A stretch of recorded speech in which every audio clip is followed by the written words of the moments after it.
Durante siglos, la historia de la humanidad ha sido escrita por vencedores, imperios y academias oficiales. Libros, monumentos y documentos nos cuentan una versión ordenada del pasado, una línea cronológica aparentemente sólida que explica quiénes somos y de dónde venimos.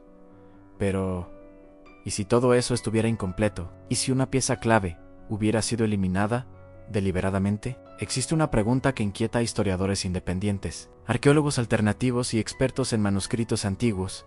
¿Qué pasaría si apareciera un documento capaz de derrumbar la historia que conocemos? Durante décadas, circularon rumores sobre un manuscrito perdido, mencionado solo en fragmentos, referencias cruzadas y notas marginales en textos antiguos. No se trataba de un mito ni de una leyenda religiosa, sino de un documento real, escrito en un lenguaje técnico y preciso, demasiado avanzado para su época. Un texto que, de confirmarse, obligaría a reescribir el origen de la civilización humana. Este documento habría sido redactado miles de años antes de lo que la historia oficial considera posible. No hablaba de dioses mitológicos ni de símbolos abstractos, sino de estructuras sociales complejas, conocimientos científicos precisos y eventos globales que no deberían haber sido conocidos por las civilizaciones antiguas. Su existencia fue negada, minimizada o simplemente ignorada por siglos. Todo cambió cuando, a mediados del siglo XX, un investigador encontró una referencia directa al documento en un archivo olvidado. No era una copia del manuscrito,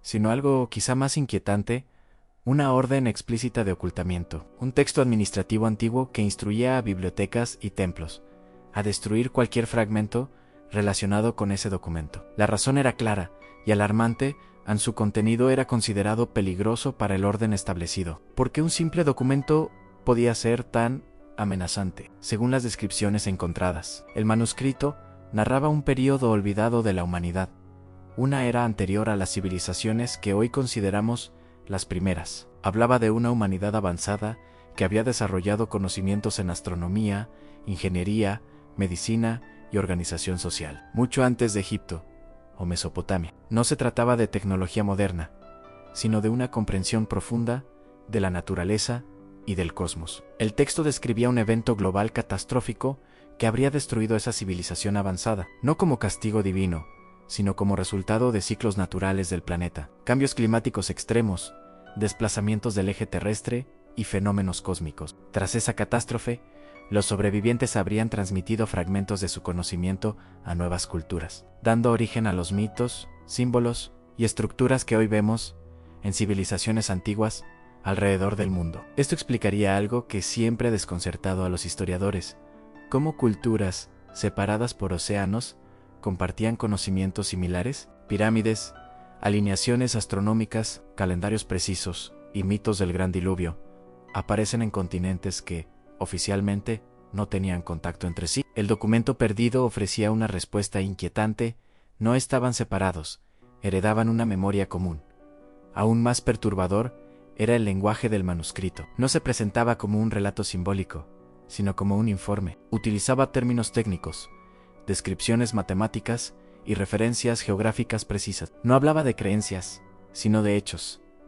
Y eso lo hacía peligroso, porque si ese documento era real, significaba que la humanidad no avanzó de forma lenta y primitiva, sino que ya había alcanzado un alto nivel de desarrollo y luego cayó. La historia no sería una línea ascendente, sino un ciclo de auge, colapso y reinicio. Esto chocaba directamente con la narrativa moderna del progreso humano. Durante años, investigadores intentaron rastrear fragmentos del manuscrito. Algunos afirmaron haber visto páginas sueltas en colecciones privadas. Otros hablaron de copias parciales escondidas en archivos religiosos. Cada vez que alguien se acercaba demasiado, los documentos desaparecían, los permisos eran revocados o los investigadores desacreditados públicamente. Demasiadas coincidencias para ser casualidad. Uno de los aspectos más impactantes del documento era su referencia directa a la humanidad actual. El texto advertía que la civilización tiende a repetir los mismos errores cuando olvida su pasado real. Hablaba de arrogancia tecnológica, desconexión con la naturaleza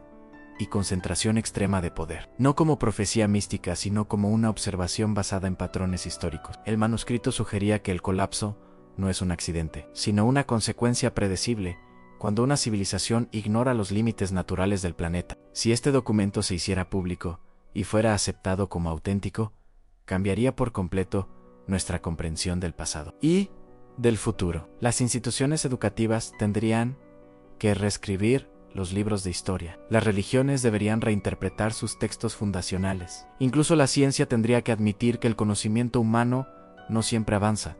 A veces se pierde. Pero quizá la pregunta más inquietante no es si el documento existió, sino por qué sigue oculto. ¿Qué intereses se verían amenazados si la humanidad supiera que ya estuvo aquí antes, que ya alcanzó grandes logros y que aún así cayó? Tal vez aceptar esa verdad obligaría a replantear nuestras prioridades, nuestro modelo de progreso y nuestra relación con el planeta. Hoy, en una era de crisis climática, conflictos globales y avances tecnológicos acelerados, el mensaje del documento perdido resulta incómodamente actual, no porque prediga el fin del mundo, sino porque recuerda que ya hemos estado al borde antes. Y no aprendimos, tal vez el mayor temor de quienes ocultan ese documento no sea que la historia cambie, sino que la humanidad despierte. Porque cuando el pasado deja de ser una mentira cómoda, el presente se vuelve una responsabilidad. Y el futuro, una elección consciente. El documento perdido no solo cambiaría la historia de la humanidad, cambiaría la forma en que nos vemos a nosotros mismos. Y quizá,